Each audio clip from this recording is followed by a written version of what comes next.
الحمد لله نحمده ونستعينه ونستغفره ونؤمن به ونتوكل عليه ونعوذ بالله من شرور أنفسنا ومن سيئات أعمالنا من يهده الله فلا مضل له ومن يضلله فلا هادي له أشهد أن لا إله إلا الله وأشهد أن محمدا عبده ورسوله أرسله بالحق بشيرا ونذيرا بين يدي الساعة فإن خير الحديث كتاب الله وخير الهدي هدي محمد صلى الله عليه وسلم وشر الأمور محدثاتها وكل محدثة بدعة وكل بدعة ضلالة وكل ضلالة في النار أعوذ بالله من الشيطان الرجيم بسم الله الرحمن الرحيم إن عدة الشهور عند الله 12 شهرا في كتاب الله يوم خلق السماوات والأرض منها 4 حرم إلى آخر الآية সকল প্রশংসা আল্লাহ সুবহানাহু ওয়া তাআলার জন্য এবং যাবতীয় দরুদ ও সালাম বর্ষিত হোক শেষ নবীর উপর সাল্লাল্লাহু আলাইহি ওয়াসাল্লাম। আজকে আপনাদের সামনে আমার আলোচনার বিষয় মুহররম, আশুরা এবং মুহররম এবং আশুরা কেন্দ্রিক আমাদের করণীয় এবং বর্জনীয়। আল্লাহ সুবহানাহু ওয়া তাআলা তৌফিক দান করলে এই বিষয়ের উপরে সংক্ষিপ্ত আকারে আলোচনা রাখার চেষ্টা করব ইনশাআল্লাহ। ইসলামে সম্মানিত যে 4টি মাস রয়েছে তার মধ্যে একটি মাস আরবি মাসের প্রথম মাস অর্থাৎ মুহররম মাস। আল্লাহ সুবহানাহু ওয়া তাআলা পবিত্র কুরআনুল কারীমের মধ্যে বলেছেন, আল্লাহ তাআলা আসমান এবং জমিনকে যেদিন থেকে সৃষ্টি করেছেন ওই দিন থেকেই তার নিকট মাস হচ্ছে 12টি। তার মধ্যে সম্মানিত মাস হচ্ছে 4টি, মিনহা আরবাতুন হুরুম। এই সম্মানিত মাসের অন্যতম একটি মাস হচ্ছে মুহররম মাস, যে মাস আমাদের মধ্যে অলরেডি আগমন করেছে। মুহররম মাসের কি গুরুত্ব বা ফজিলত এই বিষয়ে রাসূল সাল্লাল্লাহু আলাইহি ওয়াসাল্লাম বলছেন, আফদালুস সিয়ামি বা'দা রমাদান, রমজান মাসের সিয়ামের পরে সবচেয়ে উত্তম যে মাসের রোজা পালন করা সেই মাস হচ্ছে শাহরুল্লাহিল মুহররম, আল্লাহর মাস মুহররম মাসে রোজা রাখা। হাদিসের ভাষাটা খেয়াল করুন, রাসূল সাল্লাল্লাহু আলাইহি ওয়াসাল্লাম বলছেন রমজান মাসের পরে যে মাসের রোজা রাখা সবচেয়ে বেশি উত্তম সেটি হচ্ছে আল্লাহর মাস মুহররম মাসের রোজা রাখা। এই মাসকে রাসূল সাল্লাল্লাহু আলাইহি ওয়াসাল্লাম আল্লাহর সাথে সম্পৃক্ত করেছেন। ওয়া আফদালুস সালাতি বা'দাল ফারিদা, আর ফরজ সালাতের পরে উত্তম সালাত হচ্ছে সালাতুল লাইল, রাতের নামাজ, তাহাজ্জুদের নামাজ আদায় করা। রাওয়াহু মুসলিম, সহিহ মুসলিম শরীফের 1163 নম্বর হাদিস। মুসলিম শরীফের আরেকটি হাদিসের মধ্যে রাসূল সাল্লাল্লাহু আলাইহি ওয়াসাল্লাম বলছেন,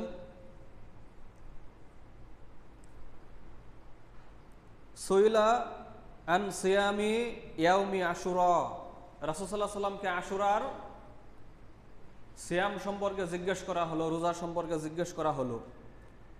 ফাকালা ইউকাফিরু সানাতাল মাদিয়া, আশুরার সিয়াম পালন করলে আল্লাহ সুবহানাহু ওয়া তাআলা আশুরার সিয়ামের মাধ্যমে অতীতের 1 বছরের পাপ মোচন করে দেন। হাদিসটি সহিহ মুসলিমের 1162 নম্বর হাদিস। সাহাবাগণ আশুরা রোজাকে এত গুরুত্ব দিতেন, ওনাদের যে ছোট্ট ছোট্ট বাচ্চা ছিল তাদেরকেও আশুরার সিয়াম পালন করাতেন, আশুরা রোজা পালন করাতেন। আনি রুবাই বিনতে মুআউবিজ, রুবাই বিনতে মুআউবিজ রাদিয়াল্লাহু তাআলা আনহা হতে বর্ণিত, তিনি বলেন, আরসালান নাবিয়্যু সাল্লাল্লাহু আলাইহি সাল্লাম গদাতা আশুরা ইলা কুরাল আনসার। রাসূল সাল্লাল্লাহু আলাইহি সাল্লাম আশুরার দিন সকালে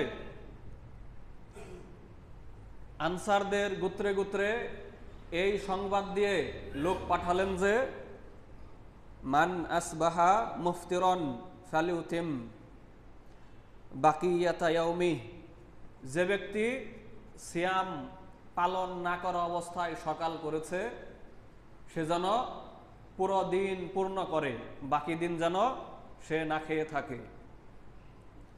ওয়ামান আসবাহা সাইমান ফালিয়াসুম, আর যে ব্যক্তি রোজা রাখা অবস্থায় সকাল করেছে সে যেন রোজা রাখে, আশুরার দিনকার সিয়াম পালন করে।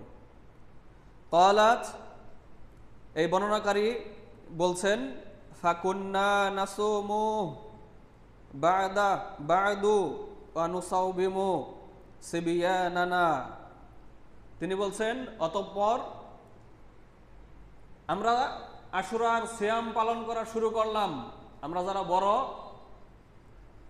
যারা আমরা পূর্ণ বয়স্ক, তারা আশুরার সিয়াম পালন করা শুরু করলাম, এবং আমাদের যে ছোট্ট ছোট্ট বাচ্চা ছিল, শিশুরা ছিল, তাদেরকেও আমরা আশুরার সিয়াম তাদেরকেও রাখানো শুরু করলাম।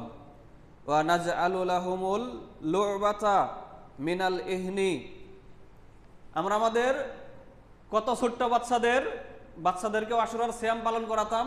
হাদিসের পরের অংশ থেকে এটা বোঝা যাচ্ছে।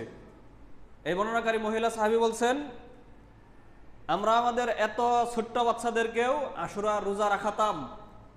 আমাদের এই ছোট্ট বাচ্চারা, শিশুরা ক্ষুধার কারণে যখন কান্না শুরু করত, আমরা তখন তাদের হাতে খেলনা তুলে দিতাম, তাদের জন্য আমরা খেলনা কিনে রাখতাম, খেলনা প্রস্তুত রাখতাম।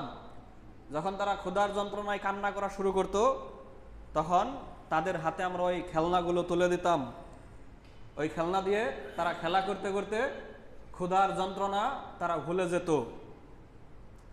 হাত্তা ইয়াকুনা ইনদাল ইফতার, এইভাবে সূর্য অস্ত হয়ে যেত, ইফতারের সময় হয়ে যেত। হাদিসটি সহিহ বুখারীর 1920 নম্বর হাদিস। এই হাদিস থেকে বোঝা যাচ্ছে সাহাবীগণ আশুরা রোজাকে কতটুকু গুরুত্ব দিতেন, কিরূপ মূল্যায়ন করতেন। আমরা আশুরার সিয়াম কোন তারিখে পালন করব? আশুরা মানে হচ্ছে 10 তারিখ, আরবি মাসের অর্থাৎ মুহররমের 10 তারিখকে বলা হয় আশুরা।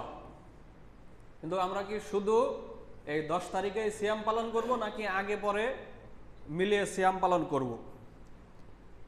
এই বিষয়ে 3টি হাদিসের অনুবাদ করব আমরা। ইবনে আব্বাস রাদিয়াল্লাহু আনহুমা বলছেন, ইয়াকুলু হিনা সামা রাসূলুল্লাহ সাল্লাল্লাহু আলাইহি সাল্লাম ইয়াউম আশুরা ওয়া আমারা বিসিয়ামিহি। ক্বালু ইয়া রাসূলুল্লাহ সাল্লাল্লাহু আলাইহি সাল্লাম ইন্নাহু ইয়াউমুন তুআযযিমুহুল ইয়াহুদ ওয়ান নাসারা। রাসূল সাল্লাল্লাহু আলাইহি সাল্লাম নিজে যখন আশুরার সিয়াম পালন করা শুরু করলেন এবং সাহাবাদেরকেও আশুরার সিয়াম পালন করার নির্দেশ দিলেন, তখন সাহাবীগণ রাসূল সাল্লাল্লাহু আলাইহি সাল্লামকে জিজ্ঞেস করলেন, হে আল্লাহর রাসূল, এই দিনকে তো ইহুদি খ্রিস্টানরাও সম্মান করে, তাহলে আমরা এই দিন যে রোজা রাখছি, সিয়াম পালন করছি, এটা কি ইহুদি খ্রিস্টানদের সাথে সাদৃশ্য হয়ে যাচ্ছে না? তখন রাসূল সাল্লাল্লাহু আলাইহি সাল্লাম বললেন, ফাকালা রাসূলুল্লাহ সাল্লাল্লাহু আলাইহি সাল্লাম ফাইযা কানাল আমুল মুকবিল ইনশাআল্লাহু সুমনাল ইয়াউমাত তাসিআ, ইনশাল্লাহ আমি যদি আগামী বছর জীবিত থাকি তাহলে আমি আগামী বছরের 9 তারিখেও রোজা রাখব। হাদিসটি সহিহ মুসলিমের 2722 নম্বর হাদিস। তাহলে মুসলিম শরীফের এই হাদিস থেকে জানা যাচ্ছে 9 তারিখ এবং 10 তারিখ অর্থাৎ আশুরার আগের দিনেও রোজা রাখতে হবে। 9-10 2 দিনেই রোজা রাখতে হবে। আরেকটি হাদিস থেকে জানা যাচ্ছে, এই হাদিসে ওই একই কথা বলা হয়েছে।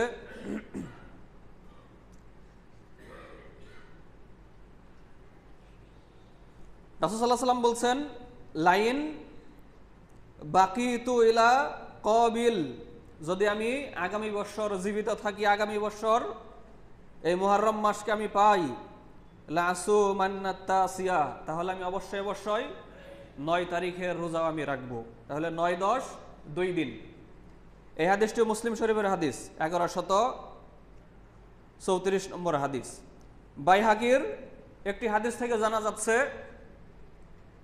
যে হয়তো আশুরার আগের দিন অথবা আশুরার পরের দিন, আশুরার দিন তো অবশ্যই রাখতে হবে, প্লাস হয়তো আশুরার আগের দিন মিলিয়ে বা আশুরার পরের দিন মিলিয়ে এইভাবে 2 দিন রাখতে হবে। তবে বেশি শক্তিশালী হচ্ছে বুখারী মুসলিমের হাদিস, যেহেতু শক্তিশালী এই জন্য মুসলিম শরীফের হাদিসে যেহেতু 9 দিনের দিন রাখার কথা বলা হয়েছে, এজন্য 9 এবং 10 রাখাটাই অধিক উত্তম। আশুরার রোজার মূল তাৎপর্য কি? মূল তাৎপর্য হচ্ছে আল্লাহ সুবহানাহু ওয়া তাআলা আশুরার দিনে মুহররমের 10 তারিখে ফেরাউনের অত্যাচার থেকে আল্লাহ সুবহানাহু ওয়া তাআলা মুসা আলাইহিস সালামকে এবং বানি ইসরাইলের লোকদেরকে মুক্তি দিয়েছিলেন। মুহররমের এই 10 তারিখেই ফেরাউনকে এবং তার দলবল সহ সমুদ্রে ডুবিয়ে মেরেছিলেন। তার কৃতজ্ঞতা স্বরূপ মুসা আলাইহিস সালাম আশুরা রোজা রেখেছিলেন। এটি হচ্ছে আশুরার মূল তাৎপর্য। একটি হাদিসের মধ্যে এসেছে, হাদিসটি ইবনে আব্বাস রাদিয়াল্লাহু আনহু বর্ণনা করেছেন, তিনি বলেন, আন্না রাসূলুল্লাহ সাল্লাল্লাহু আলাইহি ওয়াসাল্লাম রাসূলুল্লাহ সাল্লাল্লাহু আলাইহি ওয়াসাল্লাম কাদিমাল মাদিনা, রাসূল সাল্লাল্লাহু আলাইহি ওয়াসাল্লাম যখন মদিনায় আসলেন, ফাওয়াজাদাল ইয়াহুদ সিয়ামাই ইয়াউমা আশুরা, তখন তিনি ইহুদিদেরকে দেখতে পেলেন তারা আশুরার সিয়াম পালন করে। ফাকালা লাহুম রাসূলুল্লাহ সাল্লাল্লাহু আলাইহি ওয়াসাল্লাম মা হাযাল ইয়াউম, রাসূল সাল্লাল্লাহু আলাইহি ওয়াসাল্লাম ইহুদিদেরকে তখন জিজ্ঞেস করলেন, তোমরা যে আশুরার সিয়াম পালন করো এটা কি জন্য পালন করো? ফাকালু হাযা ইয়াউমুন আযীম, তখন ইহুদিরা বলল এটা হচ্ছে একটি মহান দিন, একটি গুরুত্বপূর্ণ দিন, যে দিনে আনজাল্লাহু ফীহি মূসা ওয়া কওমাহ, যেদিন আল্লাহ সুবহানাহু ওয়া তাআলা মূসা আলাইহিস সালামকে এবং তার জাতির লোকদেরকে, বানি ইসরাইলের লোকদেরকে মুক্তি দান করেছেন। ওয়া গররাকা ফিরাউন, এবং ফেরাউনকে ডুবে মেরেছেন। ওয়া কওমা, এবং তার দলবলকে, তার গোষ্ঠী সহ ডুবে মেরেছেন। ফাসামাহু মূসা শুকরান, অতঃপর মূসা আলাইহিস সালাম এর কৃতজ্ঞতা স্বরূপ এই দিন সিয়াম পালন করা শুরু করেন। ফানাহনু নাসুমু, সুতরাং আমরা মূসা আলাইহিস সালামের অনুসারার্থেই এই দিনের সিয়াম পালন করি। ফাকালা রাসূলুল্লাহ সাল্লাল্লাহু আলাইহি ওয়াসাল্লাম ফানাহনু আহাক্কু ওয়া আউলা বিমূসা, তোমাদের চেয়ে, তোমরা যে মূসার অনুসরণ করছো, তোমাদের চেয়ে আমি মুহাম্মদ সাল্লাল্লাহু আলাইহি ওয়াসাল্লামই মূসা আলাইহিস সালামের অনুসরণের ক্ষেত্রে অধিক হকদার। ফাসামাহু রাসূলুল্লাহ সাল্লাল্লাহু আলাইহি ওয়াসাল্লাম ওয়া আমারা বিসিয়ামিহি, অতঃপর রাসূল সাল্লাল্লাহু আলাইহি ওয়াসাল্লাম ওই দিনের সিয়াম পালন করা শুরু করলেন এবং সাহাবাদেরকেও ওই দিনের সিয়াম পালন করার নির্দেশ দিলেন। হাদিসটি সহিহুল বুখারীর 2004 নম্বর হাদিস, সহিহ মুসলিমের 2714 নম্বর হাদিস, মিশকাতের 2067 নম্বর হাদিস। আমরা উক্ত হাদিস থেকে আশুরার যে মূল তাৎপর্য আমরা এটা জানতে পারলাম। মুসলমানদের শক্তি সামর্থ্য যুদ্ধ প্রস্তুতি যতই কম থাকুক না কেন, আল্লাহ সুবহানাহু ওয়া তাআলা তাদের অবস্থার পরিবর্তন একবার না একবার ঘটাবেনই। আল্লাহ সুবহানাহু ওয়া তাআলা শুধু ধৈর্যের পরীক্ষা নেন, ইমানের পরীক্ষা নেন, ধৈর্য সবর ইমান তাকওয়ার পরীক্ষা নেন। যুগ যুগ ধরে ফেরাউন বানি ইসরাইলের উপরে অত্যাচার করেছে, মুসার উম্মতের উপরে অত্যাচার করেছে। আল্লাহ তাআলা কোরআনের একাধিক আয়াতের মধ্যে, একাধিক সূরার মধ্যে এই ঘটনাগুলো বর্ণনা করেছেন। বানি ইসরাইলের পুত্র সন্তান যখন জন্মগ্রহণ করত, জীবিত তাদেরকে হত্যা করা হতো। যে বানি ইসরাইল এক সময় মাজলুম ছিল, যে ইহুদিরা, বর্তমানে ওই মাজলুম ইহুদিরাই ফেরাউন হয়ে গিয়েছে, আর মুসলমানরা বর্তমানে বানি ইসরাইল হয়ে গিয়েছে। আজকে মুসলমানরা ওই পূর্বযুগের বানি ইসরাইলের মতো মাজলুম, আর পূর্বযুগের যে নির্যাতিত অত্যাচারিত বানি ইসরাইল ছিল, তারাই আজকে বর্তমান যুগের ফেরাউন। হাজারিন, মুহররমের আশুরার মূল তাৎপর্য হচ্ছে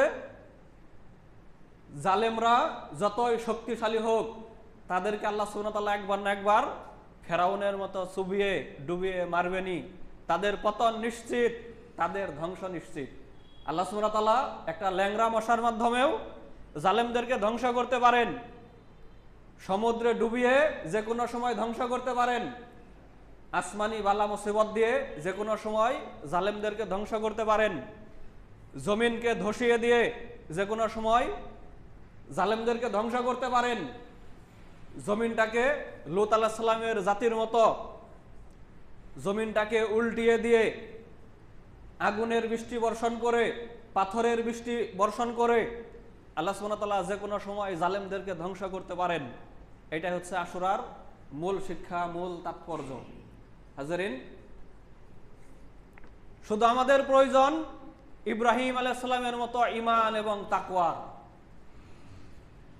আমরা যদি ইব্রাহিম আলাইহিস সালামের মতো ঈমানকে, তাকওয়াকে অন্তরে ধারণ করতে পারি, তাহলে নমরুদের অগ্নিকাণ্ডকে, অগ্নিকুণ্ডকে আল্লাহ সুবহানাহু ওয়া তাআলা ফুলের বাগানে পরিণত করে দিতে পারেন। ফিলিস্তিনের মুসলমানদের উপরে যে জুলুম অত্যাচার হচ্ছে, এই জুলুম অত্যাচারের জন্য বিশাল অস্ত্র ভান্ডারের মজুদের এত প্রয়োজন নেই, পারমাণবিক বোমের এত মজুদের প্রয়োজন নেই, এত বিশাল শক্তিশালী আকাশ প্রতিরক্ষা ব্যবস্থার প্রয়োজন নেই, শক্তিশালী মিসাইলের প্রয়োজন নেই। আমাদের মূল প্রয়োজন যেটি, সেটি হচ্ছে ঈমান এবং তাকওয়া। আমাদের মূল প্রয়োজন হচ্ছে সমগ্র বিশ্বের মুসলমানদের ঐক্য এবং ভ্রাতৃত্ব। এগুলো আমাদের মুসলমানদের মূল শক্তি।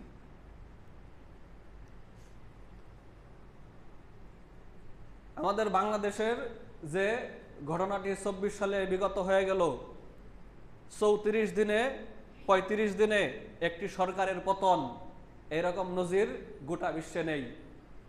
এটা কিসের ফলাফল? এটা ঐক্যের ফলাফল।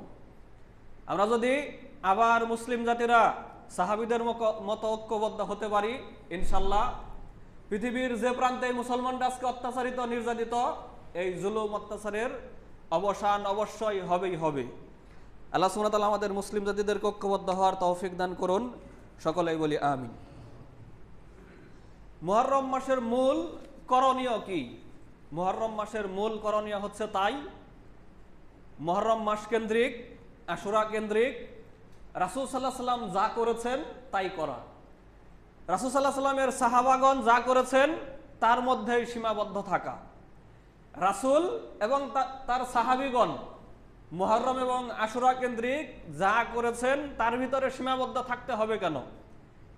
একটি সাধারণ উদাহরণ দেই, একটি নরমাল উদাহরণ দেই। ধরুন আপনি একটি প্লেন উড়াচ্ছেন, একটি হেলিকপ্টার উড়াচ্ছেন, ফ্লাই করছেন। যে জ্বালানি ঢুকানো হয়েছে, তোলা হয়েছে, ওই জ্বালানি দিয়ে 1 ঘন্টা ওই হেলিকপ্টারটি উড়বে।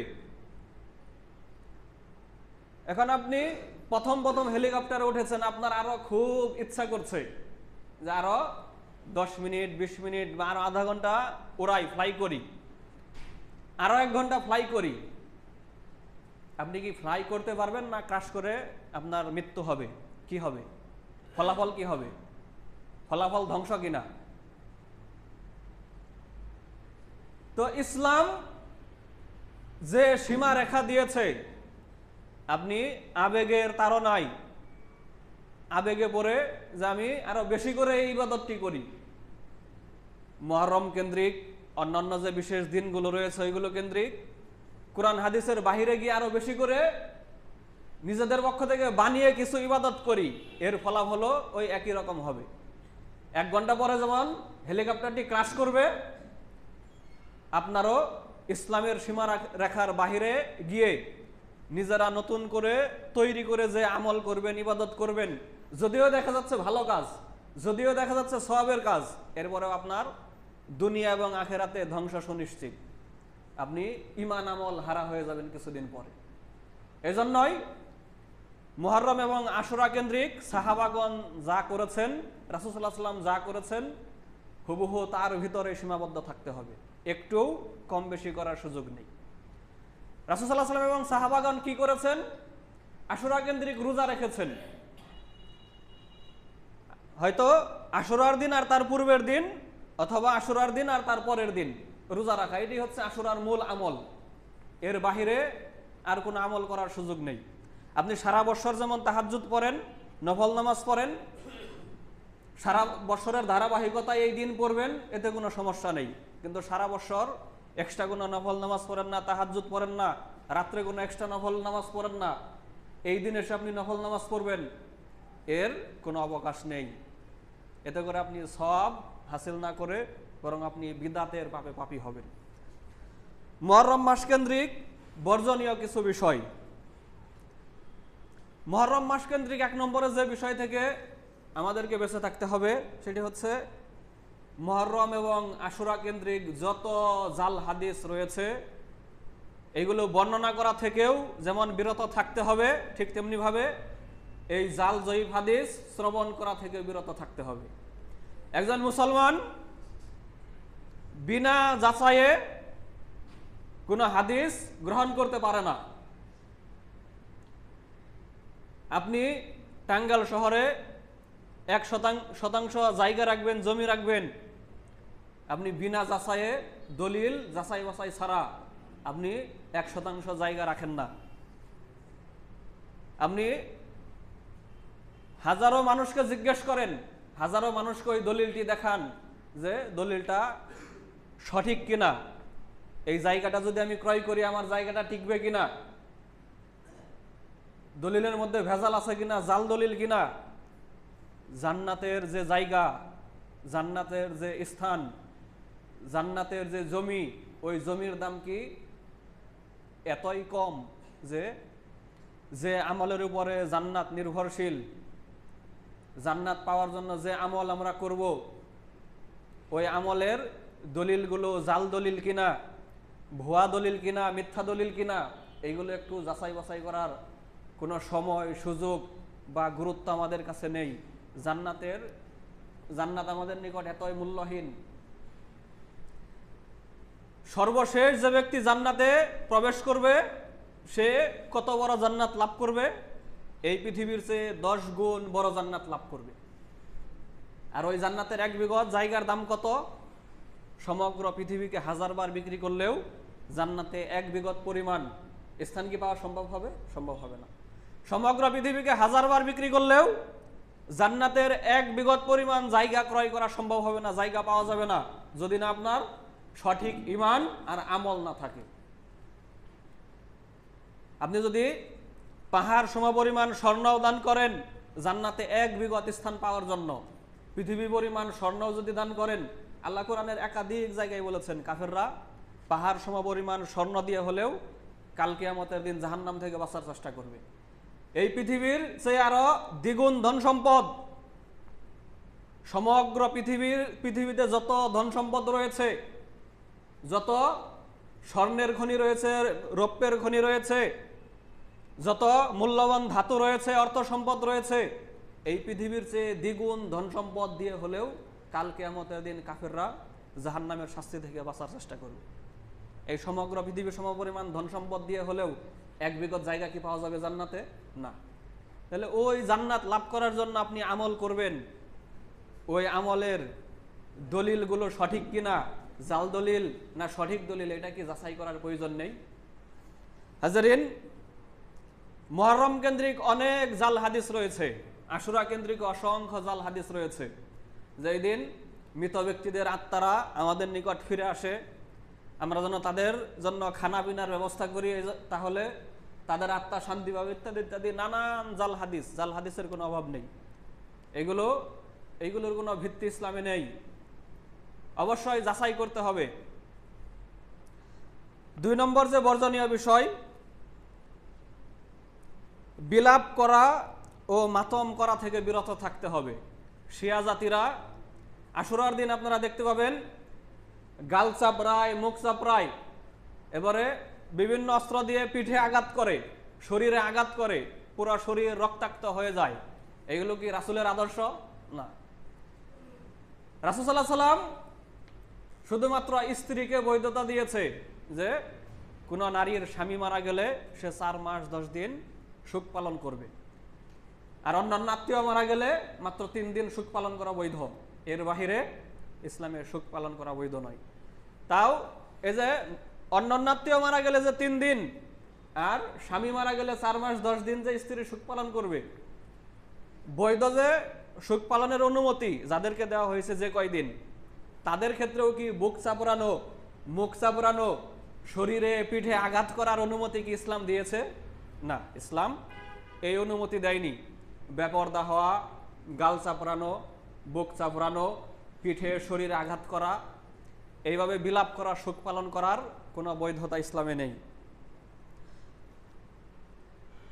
উম্মে আতিয়া রাদিয়াল্লাহু তাআলা আনহা বলছেন, ইন্না রাসূলুল্লাহ সাল্লাল্লাহু আলাইহি ওয়াসাল্লাম নাহানা আনিন নিয়াহা, নিশ্চয় রাসূল সাল্লাল্লাহু আলাইহি ওয়াসাল্লাম আমাদেরকে বিলাপ করা থেকে, এভাবে গাল চাপড়ানো, বুক চাপড়ানো, শরীরে আঘাত করা, সুখ পালনের নামে এইগুলো থেকে আমাদেরকে নিষেধ করেছেন। সুনানে আবু দাউদ 3127 নম্বর হাদিস।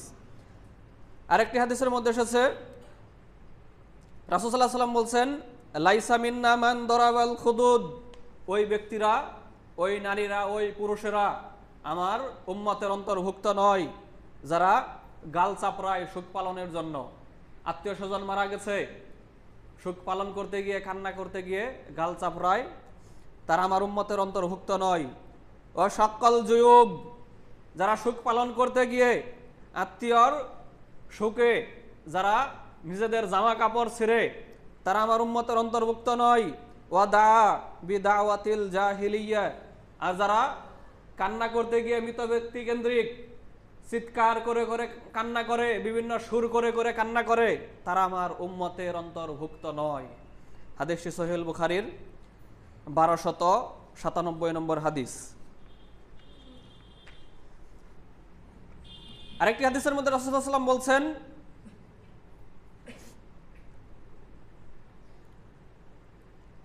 আন-নিয়াহাতু মিন আমরিল জাহিলিয়া, বুক চাপড়ানো, গাল চাপড়ানো, চিৎকার করে সুর করে কান্নাকাটি করা, এগুলো হচ্ছে জাহিলি যুগের কর্ম। ওয়া ইন্নান নিয়াহাতা ইযা মাতাত ওয়া লাম তাতুব, মৃত ব্যক্তি কেন্দ্রিক যারা এরকম জাহিলি যুগের ন্যায় কান্নাকাটি করে, বুক চাপড়ায়, পিঠ চাপড়ায়, সুর করে কান্না করে, রাসূল সাল্লাল্লাহু আলাইহি ওয়াসাল্লাম বলছেন, এই সমস্ত ব্যক্তিরা যদি তওবা করে মৃত্যুবরণ না করে, কাতাল্লাহু লাহা সিয়াবাম মিন কতিরান, আল্লাহ তাআলা তাদের জন্য জাহান্নামের আলকাতরার পোশাক কাটবেন, পোশাক তৈরি করবেন, জাহান্নামের আগুনের পোশাক তৈরি করবেন এবং এইগুলো তাদেরকে পরাবেন। ওয়াদির আন মিন লাহাবিন নার, আর তাদেরকে জাহান্নামের আগুনের জামা কাপড়, পায়জামা, এইগুলো তাদেরকে পরাবেন। সুনানে ইবনু মাজাহ 1581 নম্বর হাদিস। আরেকটা হাদিসের মধ্যে রাসূল সাল্লাল্লাহু আলাইহি ওয়াসাল্লাম বলছেন, আল মাইয়িতু ইউআযাবু ফি কবরিহি বিমা নিহা আলাই, সহিহুল বুখারীর 1292 নম্বর হাদিস। এখানে রাসূল সাল্লাল্লাহু আলাইহি ওয়াসাল্লাম বলছেন, মৃত ব্যক্তির জন্য যে জীবিত ব্যক্তিরা নিয়াহাত করে, বিলাপ করে, বুক চাপড়ায়, গাল চাপড়ায়, পিঠ চাপড়ায়, সুর করে করে কান্নাকাটি করে, এই জীবিত ব্যক্তিদের কান্নাকাটির জন্য জাহিলি যুগের রীতিতে ওই মৃত ব্যক্তিকে কবরে শাস্তি দেওয়া হয়। এখন আপনি মৃত ব্যক্তির ভালো চান নাকি আপনি এটা চান যে আপনার ওই আত্মীয় স্বজন কবরে শাস্তি পাক? আপনি ওইভাবে সুখ পালন করবেন। যেভাবে সুখ পালন করলে আপনার আত্মীয় স্বজন কবরের জীবনে শান্তি লাভ করতে পারবে, ওইভাবে মায়ের কারণে চোখ দিয়ে পানি প্রবাহিত হতেই পারে, এটা ইসলামে বৈধ। কিন্তু আপনি যদি বিলাপ করেন, মাতম করেন, রাসূল সাল্লাল্লাহু আলাইহি ওয়াসাল্লামের হাদিস, বুখারীর হাদিস, জীবিত ব্যক্তিদের মাতমের কারণে মৃত ব্যক্তিকে কবরে শাস্তি দেওয়া হয়। এখন আপনি কোনটা চান? আপনি কি শান্তির ব্যবস্থা করছেন নাকি আরো শাস্তির ব্যবস্থা করছেন? আর সাহাবাগণ মৃত ব্যক্তি কেন্দ্রিক খাওয়া দাওয়ার অনুষ্ঠান, দাওয়াতের অনুষ্ঠানকেও এই মাতমের, এই বিলাপের অন্তর্ভুক্ত মনে করতেন। সুতরাং আপনার এই খাওয়া দাওয়ার অনুষ্ঠানের মাধ্যমে মৃত ব্যক্তির কবরে শান্তির ব্যবস্থা হচ্ছে না। রাসূলের এই বুখারীর হাদিস অনুযায়ী আপনি আপনার ওই আত্মীয় স্বজনের জন্য কবরে আরো শাস্তির ব্যবস্থা করছেন। আল মাইয়িতু ইউআযাবু ফি কবরিহি বিমা নিহা আলাই, মৃত ব্যক্তিকে জীবিত ব্যক্তিদের মাতমের কারণে কবরে তাদেরকে শাস্তি দেওয়া হয়।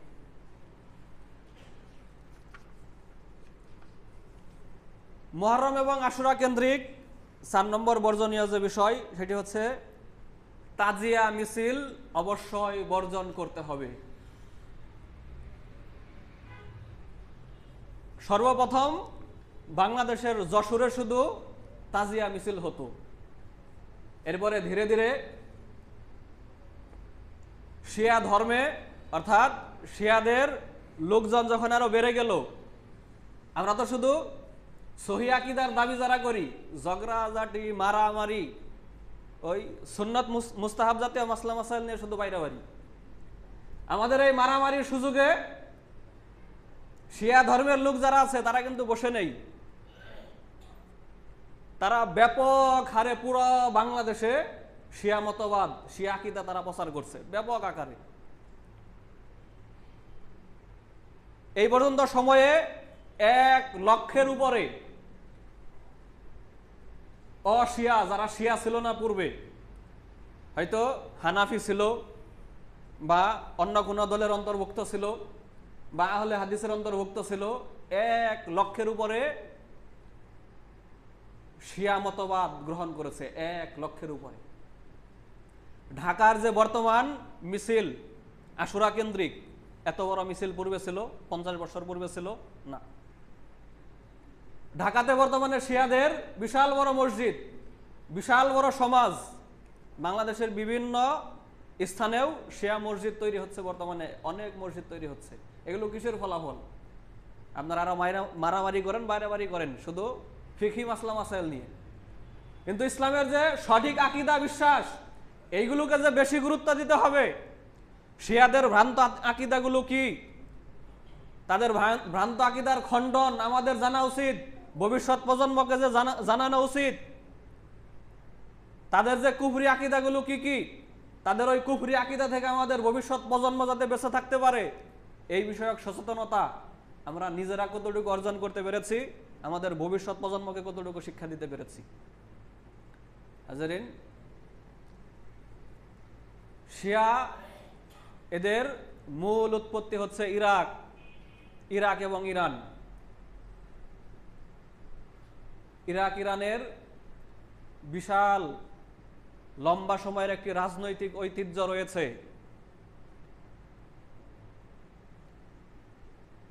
ভারতবর্ষের যে মুঘল শাসন ছিল, মুঘল শাসকদের অন্যতম শাসক সম্ভবত ওই হুমায়ুন বা আকবরের সময় যখন ইনাদের বিপর্যয় হয়, তখন ওই ইরান থেকেই ওনারা সহযোগিতা করে মুঘল সাম্রাজ্যের শাসকদেরকে আবার ভারতবর্ষের ক্ষমতায় নিয়ে আসেন। চুক্তি ছিল শিয়া মতবাদ সমগ্র ভারতবর্ষে প্রচার করতে হবে, এটা ছিল শর্ত। আমরা যদি ভবিষ্যতে সময় সুযোগ পাই ইনশাল্লাহ ভারতবর্ষে শিয়া মতবাদের আবির্ভাব প্রচার প্রসার কিভাবে হলো আমরা আলোচনা করার চেষ্টা করবো ইনশাল্লাহ। তাদের একটি বিশাল রাজনৈতিক ইতিহাস আছে, ঐতিহ্য রয়েছে। তারা একটি বিশাল দীর্ঘদিনের রাজনৈতিক একটি প্রতিপত্তি তারা ধারণ করে। তাদের রক্তের মধ্যে রয়েছে, তাদের চেতনার মধ্যে রয়েছে আমরা ইরান থেকে সমগ্র বিশ্বকে আমরা নেতৃত্ব দিব। এই চেতনা থেকেই তারা আমেরিকাকে টিক্কা দিয়ে তারা পারমাণবিক বম তারা আবিষ্কার করার চেষ্টা করছে। এই চেতনাকে ধারণ করেই তারা শক্তিশালী ক্ষেপণাস্ত্র মিসাইল তারা তৈরি করছে। শিয়ারা পারছে, আমরা কেন পারছি না? শুধু তাদের আকীদা বিশ্বাসের সমালোচনা করবেন, তাদের প্রযুক্তির প্রশংসা করবেন না। শিয়ারা যদি মাথাচাড়া দিয়ে উঠতে পারে আরব বিশ্বের যে কয়টা সালাফি দেশ রয়েছে, আহলুল হাদিস দেশ রয়েছে, তাদের কিন্তু করুণ পরিণতি হবে। হাজরিন, এই জন্য আসুন আমরা আকীদার বিষয়গুলোকে গুরুত্ব দেই। আমাদের ভবিষ্যৎ প্রজন্ম আমাদের অজান্তেই যেন শিয়া মতবাদে বিশ্বাসী হয়ে না যায়। আমাদের অজান্তেই তাদের প্রচার প্রসারের ফলে, তাদের বাতিল মতবাদ প্রচার প্রসারের ফলে অনেক বড় বড় নেতা, রাজনৈতিক ব্যক্তিত্ব তারা শিয়া মতবাদ গ্রহণ করে নিয়েছে। অনেক প্রভাবশালী ব্যক্তিত্ব তাদের পৃষ্ঠপোষকতায় শিয়ারা দেদারছে, তারা তাদের এই বাতিল মতবাদ প্রচার করছে বিভিন্ন নামে, বিভিন্ন সংগঠনের নামে, বিভিন্ন দলের নামে, বিভিন্ন ইসলামিক ব্যানার ব্যবহার করে। আপনি মনে করছি যে এগুলো তো সহি আকীদায় প্রচার করছে।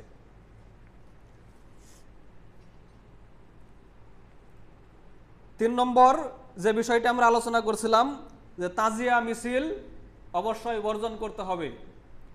এইগুলোর প্রচার প্রসার কোন সালাফি আহলুল হাদিস আকীদার কোন যুবকরা তাজিয়া মিছিলের অনুষ্ঠানের ভিডিওকে তারা লাইক দিতে পারে না, শেয়ার করতে পারে না, এইগুলোতে কমেন্ট করে এই মিছিলের প্রচার প্রসার তারা করে দিতে পারে না।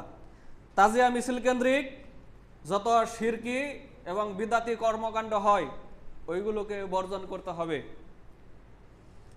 প্রতীকী হুসাইনের লাশ বহন করে নির্দিষ্ট একটি স্থানে নিয়ে যাওয়া হয় তাজিয়া মিছিলে, যেটা হুসাইনের কবর বা হুসাইনের লাশ। এরপর ওই লাশকে সেজদা করা হয়। ওই লাশের স্থানে যেখানে ওই লাশ নিয়ে যাওয়া হয় এখানে বিভিন্ন মান্নত করা হয়, বিভিন্ন কিছু দান করা হয়। এইগুলো যদি কোনো মুসলমান করে ঈমান থাকবে না আমরা ঈমান হারা হয়ে যাব? ঈমান আর থাকবে না, ঈমান হারা হয়ে যাবে তারা যারা এই কাজগুলো করবে। মুহররম কেন্দ্রিক যত শিরকি বিশ্বাস রয়েছে এইগুলোকে অবশ্যই আমাদেরকে বর্জন করতে হবে। 5 নম্বর বর্জনীয় যে বিষয় সেটি হচ্ছে মুহররম কেন্দ্রিক যত বিদাতি কর্মকাণ্ড রয়েছে এগুলোকে অবশ্যই বর্জন করতে হবে। 6 নম্বর শিয়াদের যাবতীয় কুফরি আকীদা বিশ্বাস বর্জন করতে হবে। ইনশাল্লাহ আমরা সময় সুযোগ পেলে শিয়া আকীদাগুলো কি কি এবং তাদের আকীদা বিশ্বাসের ভ্রান্ততা বা খণ্ডন এই বিষয়ে আমরা পৃথক একটি জুমার খুতবা দেওয়ার চেষ্টা করব। 7 নম্বর বর্জনীয় যে বিষয় সেটি হচ্ছে মুহররম মাস কেন্দ্রিক বা আশুরা কেন্দ্রিক যে লাঠিবাড়ি খেলা হয় এইগুলোকে অবশ্যই বর্জন করতে হবে।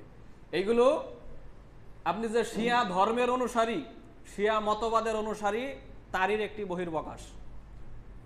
সালাফি আহলুল হাদিসের কোন লোকেরা, আহলুল হাদিস সমাজের কোন লোকেরা মুহররম মাস কেন্দ্রিক লাঠিবাড়ি খেলার অনুষ্ঠান করতেও পারে না। এই অনুষ্ঠানের আয়োজনও করতে পারে না, সাপোর্টও করতে পারে না, এবং তাদের সমাজে যদি এই অনুষ্ঠান হয় এগুলোকে তারা জিয়ে রাখতে পারে না। সামাজিকভাবে এগুলোকে বয়কট করা উচিত, এগুলোকে সামাজিকভাবে বল প্রয়োগ করে এগুলো বন্ধ করা উচিত, কারণ এগুলো শিয়া মতবাদের বহির্প্রকাশ। মুহররম কেন্দ্রিক 8 নম্বর বর্জনীয় যে বিষয় সেটি হচ্ছে কারবালার বিকৃত ইতিহাস বর্জন করা থেকে, বর্ণনা করা থেকে বিরত থাকতে হবে। কারবালার বিকৃত ইতিহাস যেমন বর্ণনাও করা যাবে না, ঠিক তেমনিভাবে কারবালায় কিভাবে হুসাইন রাদিয়াল্লাহু তাআলা আনহুকে শহীদ করা হয়েছিল, হুসাইন রাদিয়াল্লাহু তাআলা আনহুর যে ঘটনা, তার শহীদ হওয়ার যে ঘটনা, তার এই শহীদ হওয়ার ঘটনা কেন্দ্রিক যত মিথ্যা, যত জাল হাদিস, এরপরে অন্যান্য সাহাবীদের প্রতি, এজিদের প্রতি যত দোষারোপ, এইগুলো যাচাই বাছাই করে সঠিক ইতিহাস বিশ্বাস করতে হবে। ওই বিষাদ সিন্ধু নামক উপন্যাসে কি বলা হয়েছে, মুখরোচক যে কথাগুলো বলা হয়েছে বাড়িয়ে সারিয়ে, ওইগুলো কোনো মুসলমানরা বিশ্বাস করতে পারে না। মুসলমানরা অবশ্যই তারা সত্যাশ্রয়ী হবে। ইতিহাসের ক্ষেত্রেও তারা কোনো উপন্যাসের আশ্রয় নিতে পারে না। উপন্যাস কখনো মুসলমানদের ইতিহাস হতে পারে না। উপন্যাস ওইগুলো সাহিত্য হতে পারে, মুসলমানদের ইতিহাস হতে পারে না। ইনশাল্লাহ আমরা যদি ভবিষ্যতে সময় পাই, কারবালার প্রকৃত ইতিহাস আপনাদের সামনে বর্ণনা করার চেষ্টা করব। সময়ের সংকীর্ণতার কারণে আজকে আমাদের বর্ণনা করা সম্ভব নয়। 9 নম্বর, মুহররম কেন্দ্রিক বা কারবালার ঘটনা কেন্দ্রিক সাহাবাদেরকে গালিগালাজ করা থেকে বিরত থাকতে হবে। শিয়ারা তারা সকল সাহাবীদেরকে, হুসাইন রাদিয়াল্লাহু আনহুকে যখন শহীদ করা হয় তখন যত জীবিত সাহাবী ছিল তাদেরকে ঢালাওভাবে গালিগালাজ করে। এত সাহাবী জীবিত ছিল, সাহাবাগণ জীবিত থাকা সত্ত্বেও সাহাবাগণ এসে কেন হুসাইন রাদিয়াল্লাহু আনহুকে রক্ষা করলো না, কেন বাঁচালো না, নানান অভিযোগ উত্থাপন করে তারা সাহাবীদেরকে গালিগালাজ করে। যারা সাহাবীদেরকে গালিগালাজ করে তারা প্রকৃত মুসলমান নয়।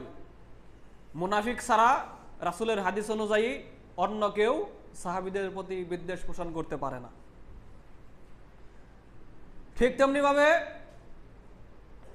হুসাইন রাদিয়াল্লাহু তাআলা আনহুকেও অনেকে দোষারোপ করে থাকে যে ইসলামে তো সরকারের বিরুদ্ধে অস্ত্র ধারণ করা, মুসলিম শাসকের বিরুদ্ধে অস্ত্র ধারণ করা নিষেধ।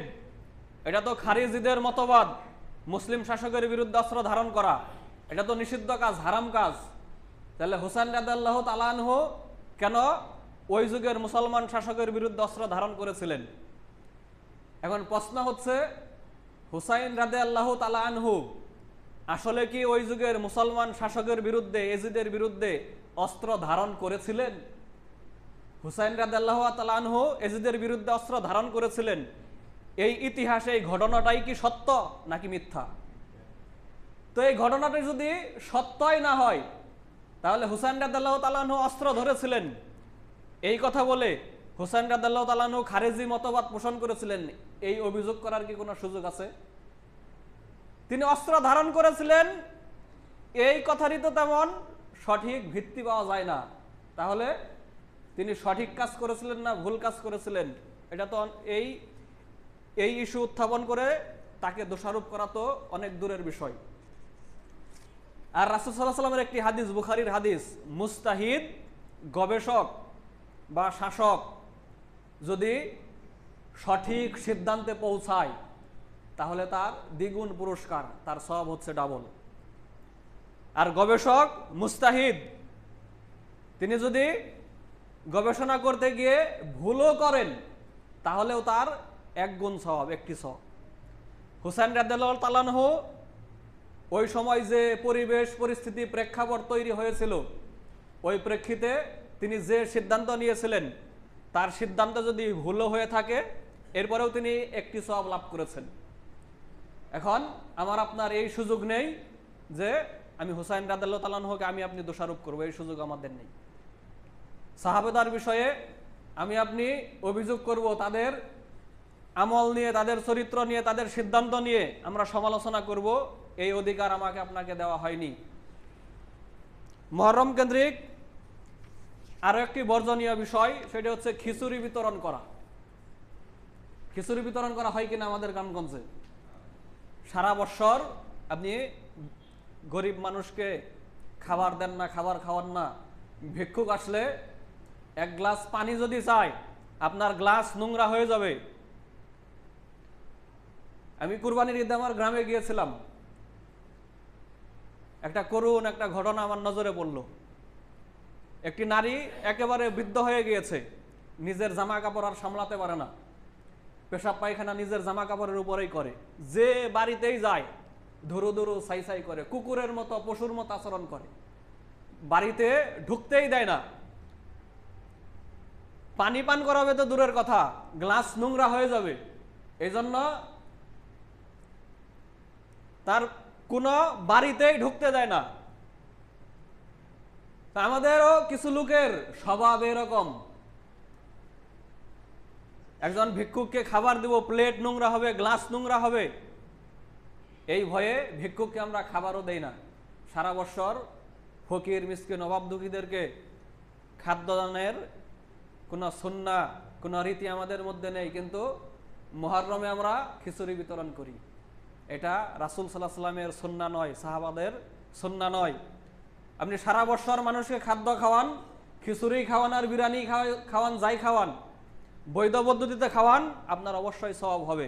কিন্তু বিশেষভাবে আশুরার দিন মুহররম মাসে বিশেষ নিয়তে যদি আপনি খিচুড়ি খাওয়ান, সওয়াবের বদলতে বিদাতের পাপ হবে। আল্লাহ সুবহানাহু ওয়া তাআলা মুহররম এবং আশুরা কেন্দ্রিক বৈধ যে আমল, ওইগুলো আমাদেরকে করার তৌফিক দান করুন, সকলেই বলি আমিন। আর যে আমলগুলো বৈধ নয়, বিদাতি আমল, ওই আমলগুলো থেকে আমাদেরকে বিরত থাকার তৌফিক দান করুন, সকলেই বলি আমিন। বারাকাল্লাহু লানা ওয়া লাকুম ফিল কুরআনিল আযীম।